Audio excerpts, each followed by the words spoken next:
al mercado. A esta hora nos acompañan ya Pedro Palenzuela, director de Palenzuela Wealth EAF, y además Enrique Zamácola, analista independiente. Muy buenos días.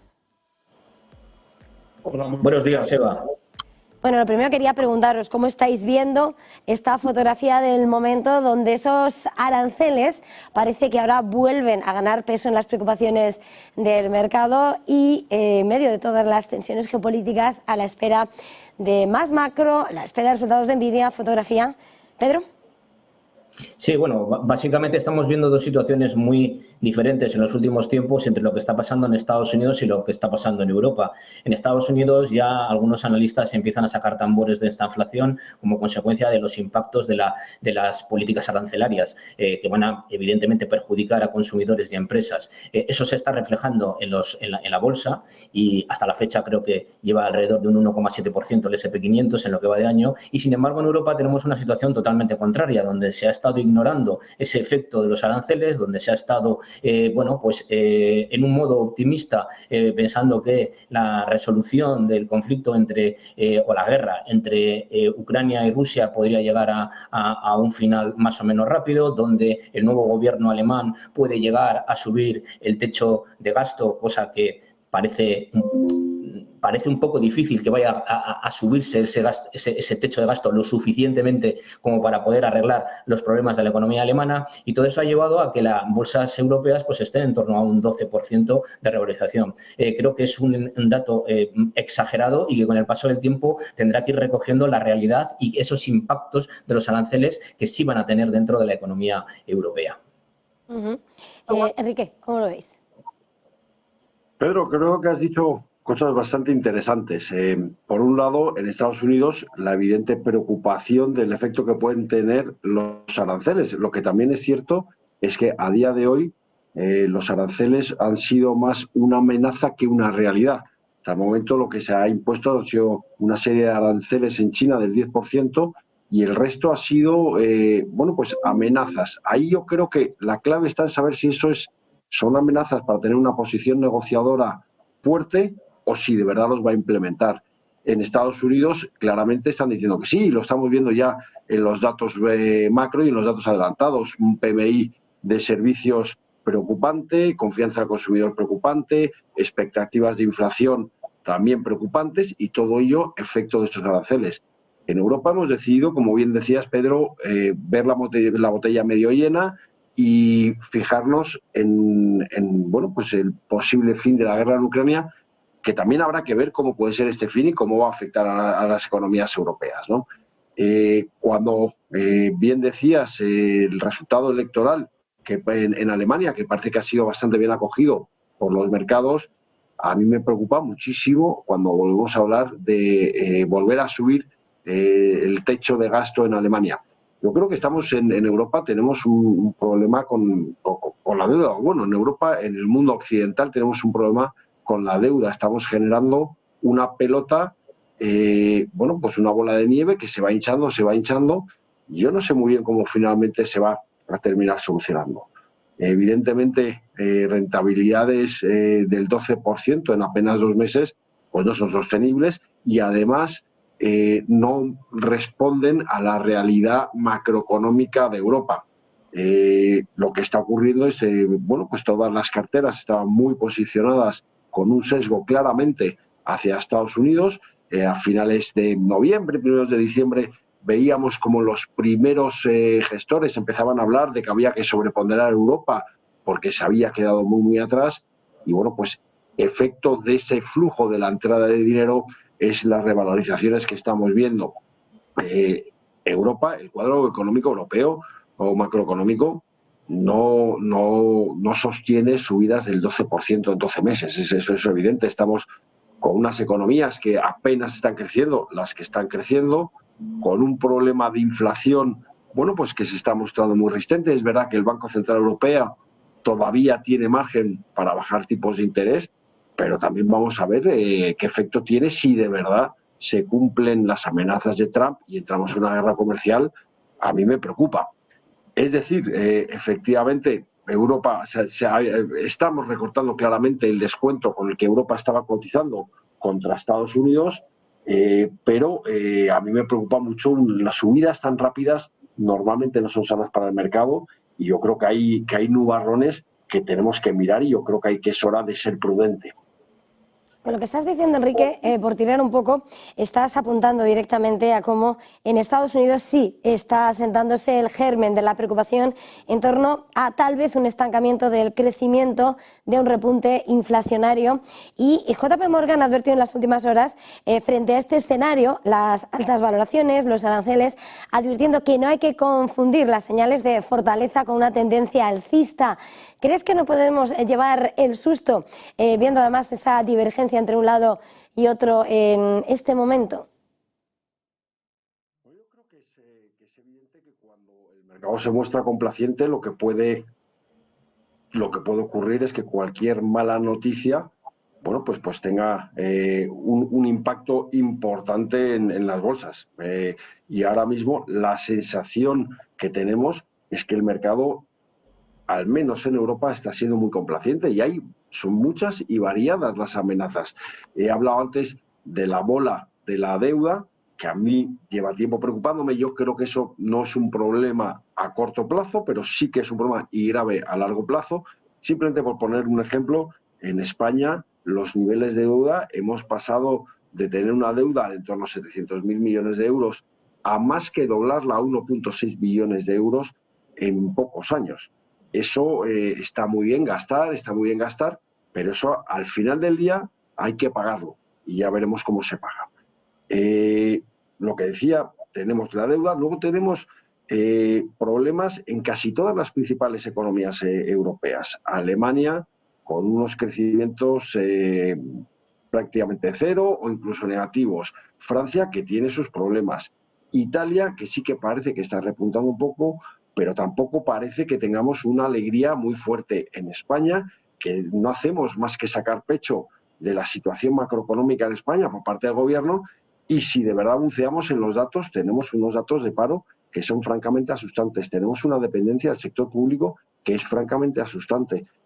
Creo que hay muchísimos problemas estructurales. Ya lo he dicho en otras ocasiones en ese programa. Creo que Europa afronta unos problemas estructurales que ahora mismo los líderes políticos no están capacitados para hacerles frente. Tenemos que saber qué es lo que queremos ser de mayores. Tenemos problemas de inmigración, tenemos problemas de deuda, tenemos problemas de inflación, tenemos problemas de verdadero aporte de valor añadido a nuestras economías. Y como decía, está muy bien, la bolsa ha recuperado muy bien, ha subido muy bien durante estos meses. Yo creo que es momento de, bueno, pues recoger esos beneficios y estar tranquilos porque algún susto vamos a tener. Pedro, volviendo a este escenario donde advertencia de valoraciones, aranceles, el mercado además va a llegar mañana a la cita con Nvidia. Esos resultados, después de haber visto todos la lectura de los magníficos, la IA, sorprendiendo a Alibaba también con sus mega inversiones en IA, la competencia de DeepSeek, no sé dónde van a estar las claves de esos resultados y a la hora sobre todo de mirar la evaluación de una cartera, esa tecnología, esa Nvidia, ¿cómo hay que atender a la cita de mañana? Bueno, la cita de mañana, los beneficios, en principio, el crecimiento de beneficios por acción va a ser muy importante, en torno al 63%, pero yo creo que como ha sido habitual en las presentaciones de resultados de Nvidia, pues al mercado no le va a parecer suficiente porque le pide más. Y, por tanto, nos vamos a encontrar, en mi opinión, con corrección. Una corrección que con el paso del tiempo recuperará valor, pero esa corrección nos puede arrastrar, evidentemente, por las características de la compañía al resto del mercado. Yo creo que el dato de Nvidia junto con el dato del PCE americano esta semana van a ser los dos datos fundamentales que muevan el mercado. Y sí me gustaría hacer un pequeño apunte a lo que ha comentado Enrique, que estoy de acuerdo con muchas de las cosas que ha dicho, pero, por ejemplo, en el tema de Alemania, el gastar no es un problema. Es decir, la deuda pública alemana es un 60% del Producto Interior Bruto y tiene margen más que suficiente para aplicar una política keynesiana que sé que a mucha gente no le gusta, pero que a veces puede ser necesaria cuando tienes una economía que lleva 7 trimestres en decrecimiento, donde la tienes totalmente paralizada y necesitas un empuje tanto monetario como de gasto público, es decir, fiscal, y por otra parte también, evidentemente, un plan de reconversión industrial. Todo eso junto es lo necesario para poder salir del bache, porque si no Alemania va a seguir como está y tenemos que pensar el peso que tiene Alemania dentro de lo que es la economía europea. Y por otra parte, lo único decir también, estas dos posiciones que estamos viendo de guerra comercial en Estados Unidos y en Europa, la situación de Europa, yo creo que esta guerra comercial no va a ser tanto como parece. Pero evidentemente ahí están esos órdagos, ahí están lleva Trump muy poco tiempo en la presidencia y tiene que hacer este tipo de declaraciones para luego sentarse en una mesa y llegar a un acuerdo. Pero claro, evidentemente, mientras pasa todo eso, vamos a tener volatilidad en el mercado. Enrique, mirando a ese nombre propio que ha llegado a mover al mercado más que la publicación del IPC. Pero ahora me gustaría también comentar con Pedro. Estoy totalmente de acuerdo con lo que dice. Alemania tiene capacidad todavía para incrementar su deuda, pero creo que la clave, y lo ha dicho Pedro, es todo eso junto. No es simplemente subir la deuda, incrementar la deuda, aplicar políticas keynesianas, sino que tiene que hacer frente a una reconversión industrial. Y en Europa tenemos que hacer frente a una reconversión social, que yo creo que eso es importante. Con respecto a los resultados de Nvidia, estoy bastante de acuerdo con Pedro, los resultados van a ser fantásticos. Lo único que puede evitar que haya recortes en las cotizaciones es que en vez de ser fantásticos, sean súper fantásticos. Yo creo que el mercado es un poco lo que está descontando y lo que hemos visto en otras ocasiones es exactamente eso, unos resultados muy buenos, pero el mercado es muy exigente, como también se justifica por las valoraciones que tiene. A mí, mucho más que los resultados, me preocupa qué es lo que van a decir los gestores. Hemos visto un trimestre con grandes tormentas, con mucho ruido, por lo menos ambiental, en torno a Nvidia, en torno a toda la inversión en inteligencia artificial. Creo que la irrupción de China en la inteligencia artificial ha hecho más ruido que realidad, pero creo que es muy importante ver qué opinan los gestores, si de verdad va a tener una afección tan importante sobre la compañía, sobre los resultados futuros de la compañía, como de verdad descontar el mercado. Vimos como pues la presentación de DeepSeek en un primer momento tuvo un efecto fortísimo sobre Nvidia, fueron la mayor pérdida de capitalización bursátil de la historia en apenas unas horas, pero como poco a poco ha ido remontando. Eso es un poco la historia de lo que está pasando en Nvidia durante los últimos trimestres. Yo no tengo ninguna duda que la inteligencia artificial va a ser revolucionaria, no tengo ninguna duda que en el futuro va a haber grandísimos ganadores en inteligencia artificial. Lo que tengo duda es quiénes van a ser los jugadores. A mí esto, lo he comentado en alguna otra ocasión, me recuerda un poco a los años 2000 con Internet. Estaba claro y todos sabíamos quiénes iban a ser que iba a ser absolutamente revolucionario. Mucha gente apostaba por compañías como Terra, etcétera, etcétera, etcétera, que finalmente desaparecieron. Es evidente que ha habido una revolución importantísima a través de Internet, pero no está tan claro quiénes van a ser los ganadores, o no estaba tan claro quiénes iban a ser los ganadores. Me recuerda un poco a lo que está pasando ahora con la inteligencia artificial. Yo creo que es evidente que ahora mismo en las carteras hay que tener cierta exposición a la tecnología, pero creo que es muy importante que esta exposición esté calibrada en la medida justa del perfil de nuestros clientes. No todos los clientes pueden tener una asunción de riesgo tan importante y una volatilidad tan importante como la que dan estos valores, y creo que hay que adecuar la exposición que tenemos a este tipo de valores muy bien al perfil de nuestros clientes. Por ir terminando, Pedro, ¿cómo veis vosotros a la hora de establecer la estrategia con todas estas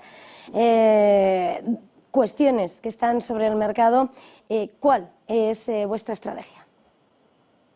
Bueno, nuestra estrategia básicamente por valoración fundamental, evidentemente en Estados Unidos hay compañías que todos sabemos que tienen unas valoraciones muy elevadas y que se necesita que sus crecimientos de beneficios por acción sean también muy elevados para que se puedan justificar en el tiempo. Pero existen otras muchas compañías que no están en esa situación. Si hacemos una diferencia entre lo que es el SP500 y el SP500 equiponderado en el año 2024, uno llega al 24% y el otro llega al 14%. Es decir, tenemos todavía muchas compañías y la realidad de lo que es la bolsa americana no ha sido un 24% de rentabilidad, ha sido mucho menos. Es decir, podemos encontrar compañías de calidad en las cuales podemos invertir y podemos esperar todavía retornos. ¿Por qué? Pues porque al final, cuando nos quitamos de este ruido, de los aranceles, de todas estas cosas, y yo creo que lo que nos tenemos que centrar, evidentemente los impactos hay que tenerlos en cuenta, pero sobre todo cuáles son las estimaciones de beneficios por acción que tenemos en las compañías. Y los datos hasta este momento en Estados Unidos son mucho mejores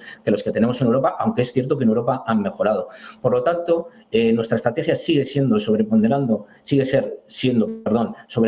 Estados Unidos, aunque también evidentemente tener posiciones en empresas europeas que nos parecen acertadas y adecuadas. Eso en cuanto a bolsas. En cuanto a bonos, pues eso lo tenemos un poco más claro, ¿no? Es decir, los riesgos de repuntes de tipos de bonos, pues en la curva de tipos, americana son más altos que en Europa y por lo tanto estamos más positivos en bonos europeos con duraciones en torno a 4, investment grade, que nos dan un spread muy estrecho, pero bueno, aporta carry a la inversión, y en Estados Unidos, pues evidentemente estaríamos infraponderados en bonos en general. Nos gustan los bonos high yield también, determinados tipos de bonos high yield con corta duración, y luego evidentemente también elementos de activos de deuda en mercados privados. Enrique, esa estrategia, ¿cómo la veis? Bueno, nosotros estamos recomendando empezar a girar, y estando un poco de acuerdo con Pedro, empezar a girar nuestras carteras, que sí que tenían bastante exposición a Europa, girarlas hacia Estados Unidos, pero cuando hablo de Estados Unidos estoy totalmente de acuerdo con Pedro. No estamos mirando el S&P, estamos buscando más compañías, estamos mirando más el Russell y estamos buscando compañías que se hayan quedado atrás porque no han recibido el flujo de dinero tan fuerte que ha entrado durante los últimos 36 meses en Estados Unidos, y sobre todo que ha entrado en los índices, sobre todo lo que haya sido gestión pasiva, que lo que ha provocado es que las grandes compañías se hayan hecho mucho más grandes y en muchas ocasiones de una manera que es difícil de justificar desde el punto de vista de valoraciones. Creo que se puede explicar mucho mejor por el auge de la gestión pasiva y la compra de índices. Yo creo que se han quedado compañías en Estados Unidos, se han quedado a muy buen precio, creo que ahí hay valor. Creo que en Europa también hay compañías que pueden hacerlo bastante bien, creo que todavía queda recorrido en compañías como puede ser el sector financiero, como puede ser el sector de defensa o el sector de salud. Creo que, pero poco a poco estamos recomendando ir cogiendo liquidez, ir aprovechando estos importantes repuntes que hemos visto durante los últimos meses e ir cogiendo algo de liquidez para esperar posibles recortes. Y sobre todo también lo que estamos recomendando es empezar a cubrir carteras. Enrique Zamácola, Pedro Palenzuela, ha sido un verdadero placer. Gracias a los dos. Feliz jornada, feliz negocio. Hasta la próxima. Igualmente, hasta luego ambos. Hacemos una pequeña pausa para publicidad.